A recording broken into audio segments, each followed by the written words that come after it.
amigos, ¿cómo están? Espero se encuentren muy bien, qué rico volverlos a saludar. En la tarde de hoy vamos a aprender algunas cosas sobre los compuestos químicos, las sustancias químicas que existen en la naturaleza, cómo se nos presentan las sustancias químicas.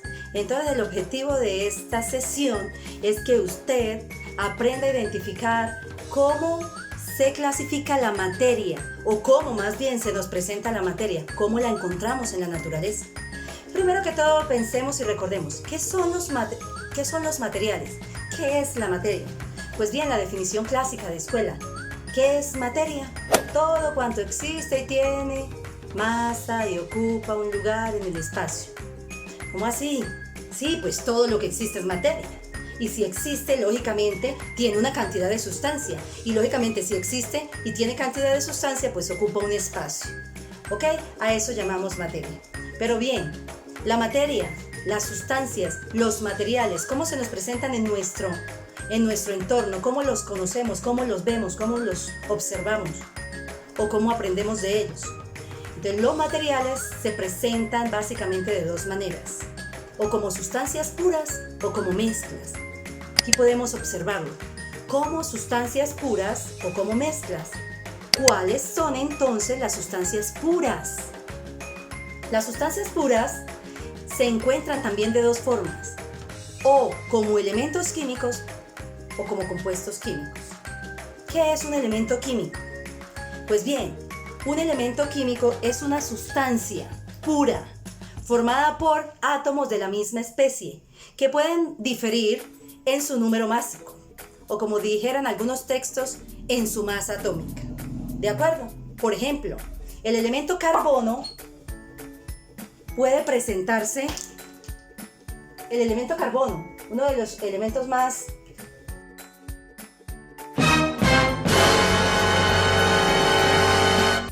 el elemento carbono. Este carbono es la sustancia química. Puede estar formada por átomos diferentes, carbono 12, carbono 13 y carbono 14. Observe que son átomos de la misma especie, todos son carbono. Por ser carbono, pues lógicamente tienen igual el número atómico, que es lo que los identifica, su huella digital. La huella digital de un elemento químico es el número atómico, que se coloca aquí abajo. Y el número básico que encontramos aquí arriba nos representa la suma entre el número de protones y los neutrones. Es decir, difieren en el número de masa, este numerito de aquí. Eso es un elemento y existen muchos elementos que encontramos en la naturaleza y que para su estudio Mendeleev los organizó en lo que hoy conocemos como la tabla periódica. ¿Cierto? Muy útil para el estudiante de ciencias, para usted, para mí y para todo el que quiera aprender de ciencias químicas. Muy bien, veamos pues cómo se nos pueden presentar además las sustancias puras. No solamente se presentan como elementos químicos, no, también se presentan como compuestos. Un compuesto también es una sustancia pura. Lo demás sería una mezcla, ¿cierto? Un compuesto. Los compuestos me encantan porque los compuestos pueden clasificarse de muchas maneras. Podemos clasificarlos según el número de elementos que contengan. Cuando decimos según el número de elementos que contenga, hablamos de compuestos binarios o compuestos ternarios, como bien lo podemos observar. ¿Cuál es un compuesto binario? Como el nombre lo indica, está formado por dos elementos diferentes. ¿Cuándo un compuesto es ternario? Pues terna está formado por tres elementos diferentes, cuaternario por 4 y así sucesivamente. Pero además hay compuestos bien particulares. Hay compuestos homonucleares y hay compuestos heteronucleares. De hecho, los que nombré anteriormente son heteronucleares. Vamos a mirar qué significa eso de homonucleares y heteronucleares. Pues bien, homo significa igual, hetero significa diferente. Un compuesto homonuclear está hecho del mismo elemento, únicamente del mismo elemento, solamente que ese elemento se combina entre sí dos o más veces. Por ejemplo, un compuesto, esto recuerde que es un elemento químico y que hay compuestos que pueden ser homonucleares como el que voy a representar a continuación. Están hechos de un mismo elemento. Por ejemplo, el O2, el S4, el N2, el O3. Me gusta cuando yo nombro el O3 porque el O3, este compuesto se llama ozono y es el constituyente de la capa que nos protege de los rayos ultravioletas del sol que nosotros, por irresponsabilidad con la naturaleza, hemos venido dañando. Así que pilas pues. Los compuestos pueden ser homonucleares, listo. También encontramos compuestos formados por diferentes elementos. A esos compuestos formados por diferentes elementos los llamamos heteronucleares. Y a los compuestos heteronucleares los puedo identificar fácilmente porque no son del mismo elemento. Tienen un elemento diferente más, o dos, o tres, y así sucesivamente. También hay otra manera de clasificar los compuestos químicos, que sean compuestos orgánicos o que sean compuestos inorgánicos. Como lo veremos, los compuestos orgánicos se caracterizan porque son cadenas formadas entre carbono-carbono o carbono-hidrógeno o carbono y otros elementos, pero principalmente carbono-carbono-carbono-hidrógeno. A estos compuestos los llamamos compuestos orgánicos. De hecho, ahora que lo recuerdo, inicialmente el nombre de orgánico provenía de la materia viva.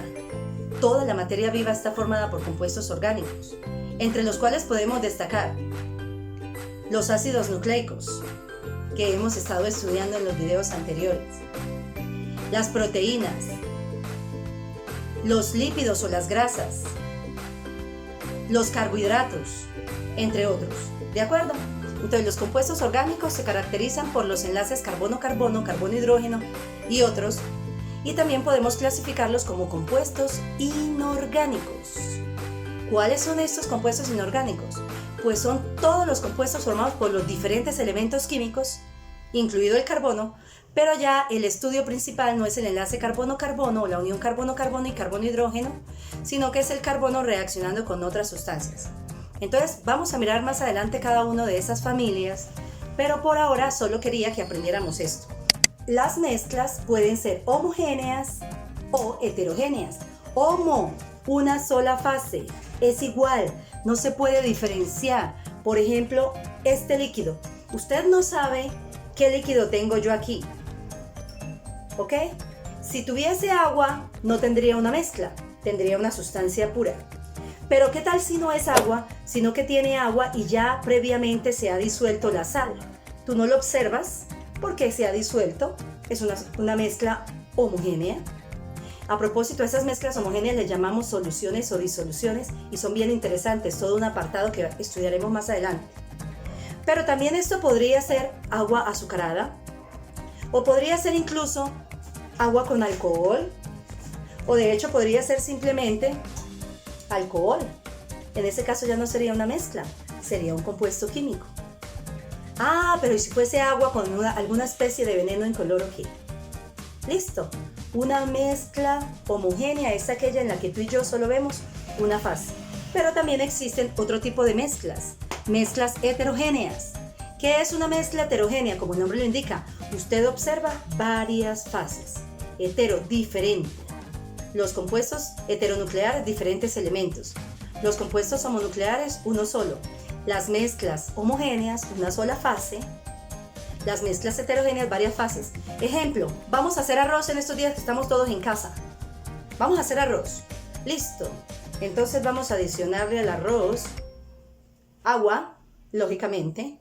Adicionamos sal. Al mezclar el agua y la sal me forma una mezcla homogénea. Pero cuando yo echo el arroz, ya hay una mezcla heterogénea porque veo un líquido transparente, el agua con sal disuelta pero no se observa, o sea mezcla homogénea, pero además veo el arroz y fuera de eso le echamos el aceite y digamos que de acuerdo a tu gusto, si eres de la costa por ejemplo le vas a echar ajo, cebolla, tal vez tomate o ají. Entonces tú vas a ver ese montón de cositas ahí, por lo tanto eso es una mezcla heterogénea. Muy bien, Espero que por hoy te haya quedado claro cómo se nos presentan los materiales. Bye.